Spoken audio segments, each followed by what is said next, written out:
that black abolitionists were very crucial to the whole process. In fact, it was black abolitionists who radicalized William Lloyd Garrison, the most famous of the white abolitionists. But could white abolitionists really imagine equality for the races? And so do you talk about things from our past that are relevant to the future, relevant to our own day and age? This is certainly one. So I'm taking some arguments and some images and adding some of my own material here from Kirk Savage's book, Standing Soldiers, Kneeling Slaves, and he's just talking about the sculpture of the period. The soldiers are always standing and depicted in this independent militant pose. The slaves are always kneeling and an image of gratitude, accepting passively the emancipation that is being handed to them by Abraham Lincoln and the northern states, which is a falsification of the record. Right, 200,000 African Americans fought for their own freedom in the Civil War and made a crucial military contribution. So these images all these images are of the Freedmen's Memorial in Washington, D.C. that was commissioned after the Civil War to celebrate emancipation. And we'll come back to that in a minute. But first, this is another part of Savage's book. I find this really fascinating. When South Carolina built its new state house, and I'm sorry offhand, I can't recall when, I think it's in the 1850s, they wanted to have the pediment here, so this area right here, and we see it reproduced here, the pediment, to celebrate the institution of slavery. And what's fascinating is the architect that they got to design the State House, including the pediment, was a New England abolitionist. And here's a close-up of, so in the middle are the white people, and on the edges are the African Americans, the slaves, right? Celebrating how the fine flower of white civilization is built on the backs of black labor, literally celebrating that. And again, this is an abolitionist who designed this. And so the close-up, you can see, I mean, literally, drawers of wood and drawers of water and hewers of wood, this almost subhuman imagery of African Americans. It's really a startling thing, again, when you remember that it's a northern abolitionist who designed this.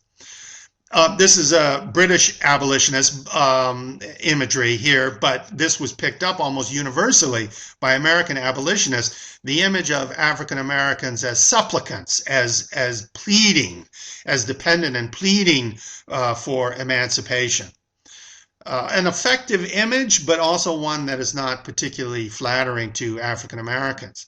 So, and then of course you can see how this image here became part of the emancipation imagery, right? So once they get emancipation, blacks are overwhelmed by their gratitude to the great emancipator for having bestowed emancipation upon them. But then Savage goes into some interesting alternative histories, if you will. So this is a small statue done by John Quincy Adams Ward in 1863 called Freedmen. And Savage is very good about interpreting this. So here's an active slave or an active African American at the moment of emancipation, looking to the future, contemplating options and alternatives, right? Not passively accepting emancipation, but eager to make it real with his own actions. And then in the competition, Savage describes the competition for the design of the Freedmen's Memorial that we looked at a minute or two ago. And here's one of the losing designs done by Harriet Hosmer. And so on the 4 outside pediments there, you see these?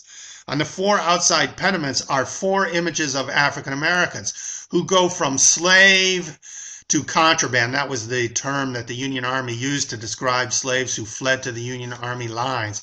From slave to contraband to soldier, and finally to citizen soldier. right? So this sense of upward movement, and so here's an African American who is a standing soldier, and then associated with the with white womanhood and in the abolitionist movement, right? That almost defiant association of black males with white females. So this did not win the competition, but it suggests that there was some imagination out there.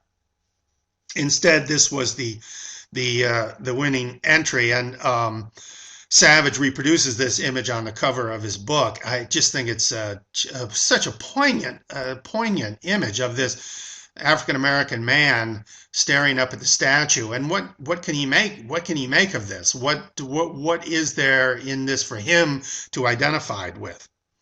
Financed entirely by African Americans, the Freedmen's Memorial to Abraham Lincoln in Washington, D.C.'s Lincoln Park was intended to capture the spirit of the post-war drive for racial equality, but it nevertheless demonstrated the inability of white Americans to imagine black equality. And then I just have this final image from the period of Reconstruction. It's not in Savage's book.